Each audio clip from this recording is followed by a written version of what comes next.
Ny mofinaina anio atolotry ny FJKM Ambohijanaka Karafitiavana.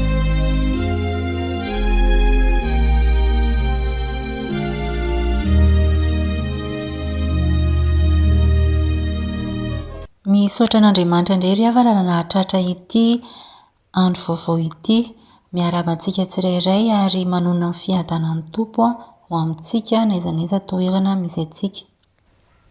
Mialohan'ny hamakiana ny teny sy fampizarana ny hafatra avy amin'ny mofinaina anio dia andeha hiaraka iombom-bavaka. Tompo, misaotra sy midelana ao hatrany izahay satria mendrika ho anao izany ary tokony ataonay. Misaotra ny amin'ny fahasoavanao izay antony mbola mato izao anay ary indrindra ny famindramponao mbola ahafahanay mihaino ny teninao ary mandray ny hafatra avy amin'izany. Ankehitriny izahay dia manaiky ary manantona eto anatrehanao fampanota tsy mendrika. Koa mety izy ianao mba hamafa ny fahotanay, hamela ny heloka tsirairay avy ka hamindra fo aminay. Apetraka am-pelotananao ary izao fotoana izao ka aoka ny fanahinao masina no hameno anay tsirairay ka engane ny fonay mba ho tahaka ny tany tsara, anirin'ny teninao ka hamovoa tsara ary ny hafatra izay ambara eto dia aoka ny sitraponao irery no voambara. Dia amin'ny anaranao Jesosy no angatahanay izany vavaka izany. Amen. Ny tenin'Andriamanitra izay voalahatra amin'ity anio ity dia ny Jaona 4:4 andininy 5:10 hatramin'ny 7:20. Jaona 4:4 andininy 5:10 ka hatramin'ny 7:20. Rehefa hita dia ho vakiana amin'ny anaran'i Jesosy. Raha tia ahy ianareo dia hitandrina ny didiko ary izao angataka amin'ny iray ary izy hanome anareo mpananatra hafa mba ho eo aminareo mandrakizay.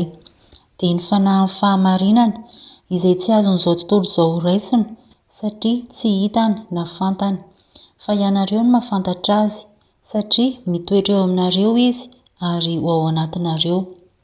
Tsy hamela anareo kamboty aho, hankaty aminareo aho, vetivety foana dia tsy hahita intsony izao tontolo izao, fa ianareo no hahita satria velona aho dia ho velona koa ianareo.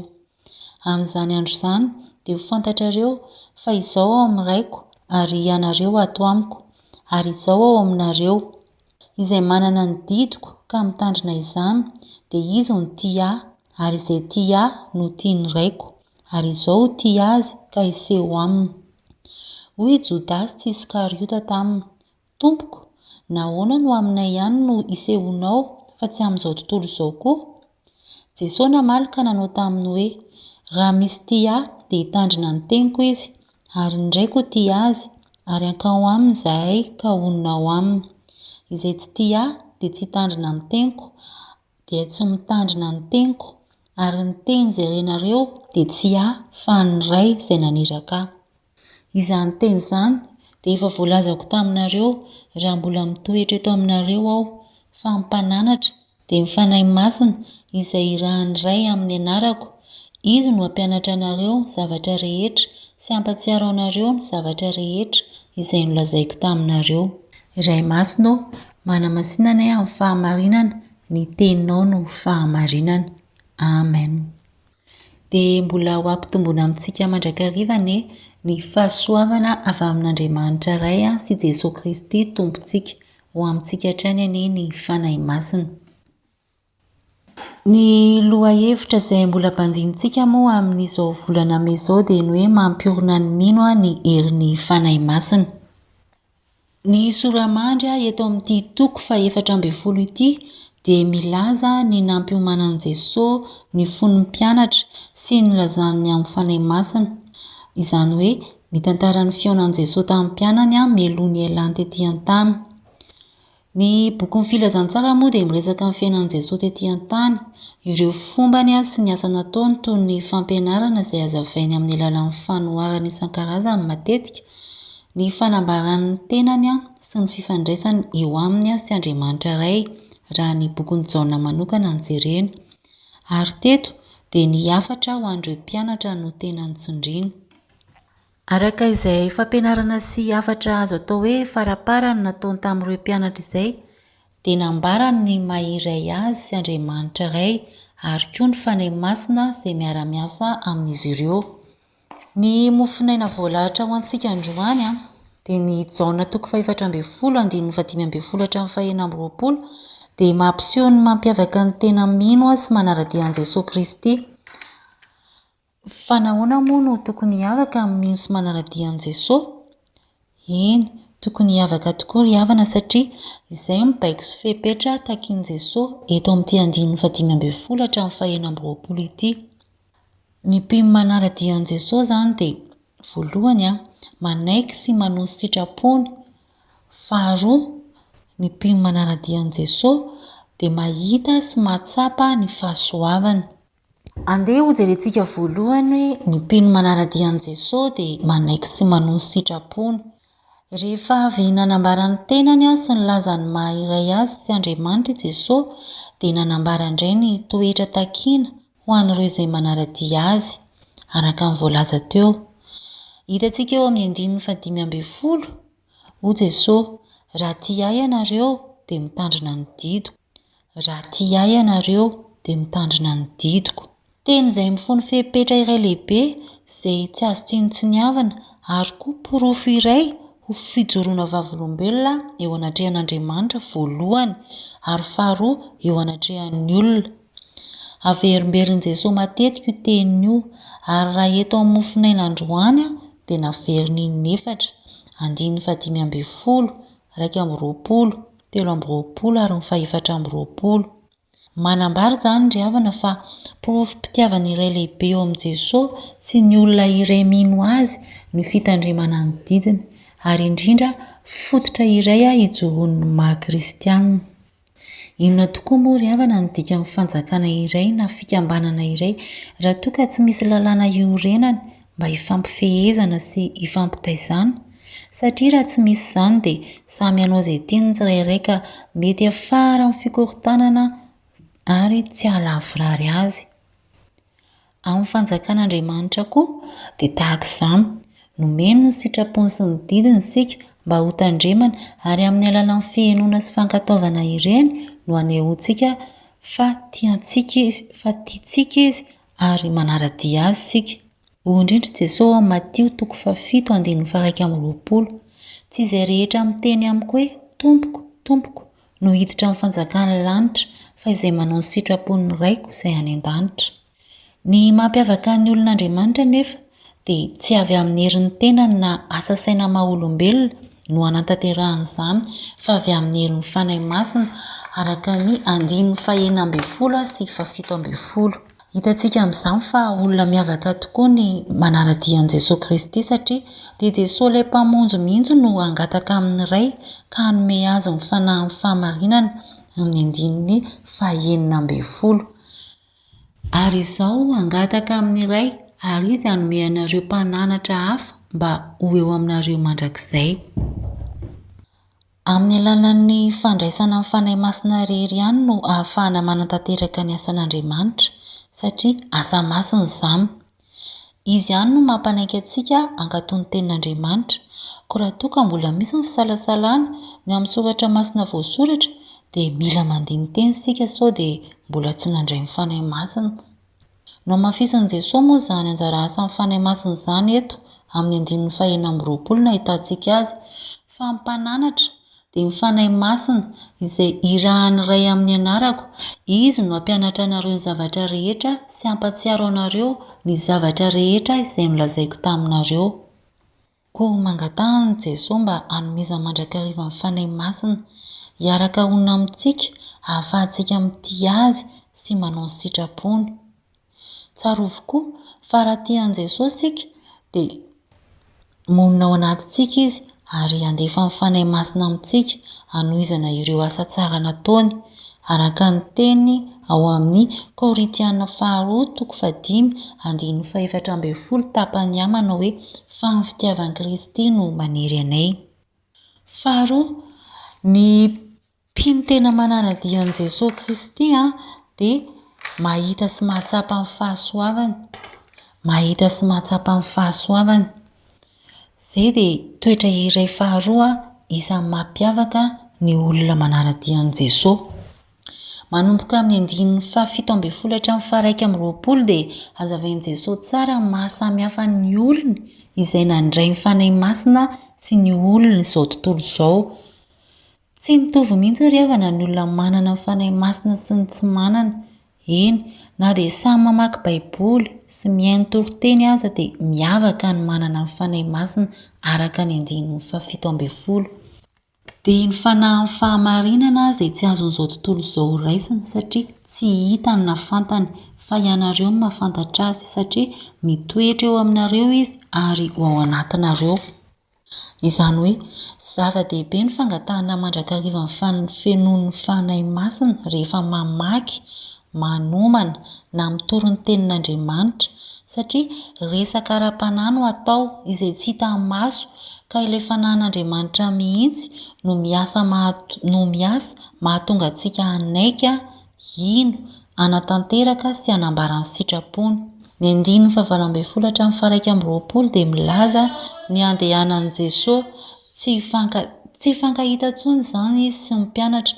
Amin'ny mahabe fitiavana azy anefa dia nampiomana mialoha izy ary indrindra nampahery mba hahatonga ny mpianatra tsy ho variana malahelo fotsiny ka tsy hahavita azy. Nolazainy fa na dia tsy hita maso azy izy dia onona mandrakariva ao anaty raha tia azy. Vonona ny hampahery mandrakariva Jesosy amin'ny alalan'ny fanahy masina, koa raha sendra rao an'ireo mpianatra dia nampanantena fa eo hatrany izy. Manambara izany ry havana fa miavaka tokoa ny mpino an'i Jesosy Kristy satria raha misy fahoriana dia efa nambarany fa tsy hamelanareo ho kamboty aho, hankaty aminareo aho, andinin'ny fahavalo ambin'ny folo. Sika izany dia tokony hitraka sy hanana fanantenana mandrakariva amin'ny alalan'ny fanahy masina izay mpampahery fa tsy tahaka ny sasany. Eo ihany koa raha sendra olana, fahasahiranana. Tsarovy hatrany ny tenin'i Jesosy amin'ny andinin'ny fahasivy ambin'ny folo fa velona izy dia ho velona koa isika. Koa ny ady lalovana dia natao fisedranantsika ihany, ahafahana mifandray bebe kokoa amin'Andriamanitra sy iorenan'ny finoana. Koa manoloana ny vanim-potoana iainantsika ankehitriny izay hita sy tsapa fa meratsy hatrany dia tsarovy fa tsy miady irery isika raha manana ny fanahy masina izay mampahery sy mananatra. Olona miavaka tokoa isika satria manana an'ilay mpandresy dia Jesosy Kristy izay efa nanome toky hoe aty amin'izao tontolo izao no ahitanareo fahoriana nefa matokia fa izao efa naharesy izao tontolo izao. Farany ary nambara tamintsika teto amin'ity nofinaina araka ny Jaona toko faha-efatra ambin'ny folo andiny faha-dimy ambin'ny folo hatramin'ny faha-enina amby roapolo ity fa ny mampiavaka ny tena mino sy manaradia an'i Jesosy Kristy dia voalohany olona manaiky sy manao ny sitrapony ary faharoa olona mahita sy mahatsapa ny fahasoavany. Fanontaniana ary dia hoe move izaho sy anao izay milaza fa kristianina isan'ireo efa miavaka araka amin'ny tenin'i Jesosy. Anjarantsika tsirairay no mandinika izany. Dia ho an'Andriamanitra irery ny voninahitra. Amen.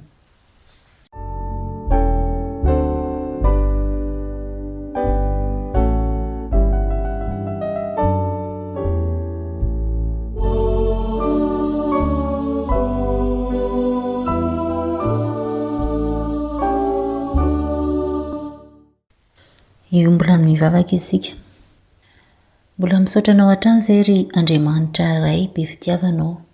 Be fitiavana tokoa ianao satria mbola nomenao ny teninao ka nampianatra anay indray maka indray ny tokony ataonay amin'ny maha-kristianina anay. Efa nanolo-tenao anao izay Jesosy ary izany fanoloran-tenana izany dia mba tsy ho zava-poana ihany izay mitaky fepetra nefa satria tsy mandeha ho azy. Nampianatra anay ianao teto fa tokony hanao ny sitraponao izay ary koa tokony hatsapa mandrakariva izany fahasoavanao izany eo amin'ny fiainanay ninona zavatra mitranga. Indreto ary izahay Jesosy mangataka ny famindram-po avy aminao nandritra ny fotoana izay niarahanay taminao izay nanekenay ny hiaraka aminao, mamelany elokay tamin'ny tsy fantaterahanay rehetra.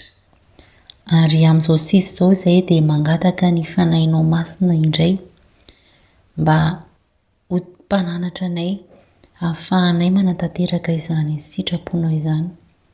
Mety aiza ianao hialoha lalana anay mandrakariva ary ampitomboy finoanay. Apetraka eo ampelantananao ny fiainanay tsirairay avy. Aoka ianao no ombanay amin'izay rehetra ataonay, n'aiza n'aiza misy anay ary n'inona zavatra ataonay. Apetraka eo ampelantananao ihany koa ny fiainan'ny fiangonanao. Mandalo ady sarotra ihany izay ankehitriny noho ny zavatra misy eto amin'ny firenena. Aoka nefa ny fanahinao masina no amelombelona ny finoany tsirairay ka ahatonga ny tsirairay mba tsy ho variana fa hitodika aminao hatrany ny inona zavatra miseho amin'ny fiainany. Ankinina aminao ny fiainan'ny firenenay. Ianao no mahalala ny hevitra heverina ho an'ity firenenay ity, izay inonay araka ny teninao fa hevitra hitondra fiadanana fa tsy loza. Ka aoka ny sitraponao Andriamanitra no tanteraka. Mety aiza ihany koa ianao no mba omban'ireo manana fahoriana, ireo marary, ireo mijaly. Ianao no mahita n'izany tsirairay avy izany, ka ianao anie no ampahery araka ny teninao, ilay fanahinao masina izay mpampahery. Ianao ihany koa no amahaolana satria ianao Jesosy irery no tompon'ny vahaolana. Dia aoka ny sitraponao no tanteraka amin'ny fiainanay. Maro ny zavatra tianay angatahana fa ianao no mahalala ny mahasoanay. Ny vavakay dia angatahanay amin'ny anaranao Jesosy irery ihany, izay nampianatra anay ilay vavaka tsara indrindra manao hoe: raha n'aiza ny an-danitra, ho amasina anie ny anaranao, ho tonga anie ny fanjakanao, atao anie ny sitraponao, ety tany tahaka ny an-danitra.